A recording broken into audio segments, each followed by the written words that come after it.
ஒருவர் ஒருவரை ஏற்றுக்கொண்டு சகோதரத்துவ உணர்வை வெளிப்படுத்துவதிலிருந்து விளக்கினார்களா தங்களை?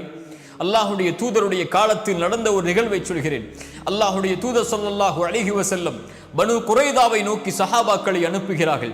ஒரே ஒரு கட்டளை சொன்னார்கள், அஸரை நீங்கள் தொழக்கூடாது பனு குரைதாவை அடையும் வரை என்று. பனு குரைதாவை நோக்கி அந்த சமூகம் செல்லுகிறது. நபித்தோழர்கள் செல்லுகிறார்கள். செல்லக்கூடிய வழியில் அஸருடைய நேரம் வருகிறது. சஹாபாக்களில் ஒரு கூட்டம் சொன்னது, அஸருடைய நேரம் வந்து விட்டது, தொழுது விட்டு செல்லுவோம் என்று.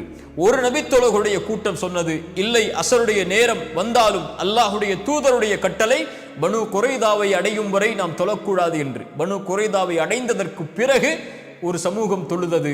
ஒரு சமூகம் வக்து வந்த உடனேயே அங்கேயே அந்த தொழுகையை நிறைவேற்றியது. சஹாபாக்கள் இந்த இரண்டு கருத்துக்களிலும் செயல்பட்டு அல்லாஹுடைய தூதருக்கு முன்னால் செல்கிறார்கள்.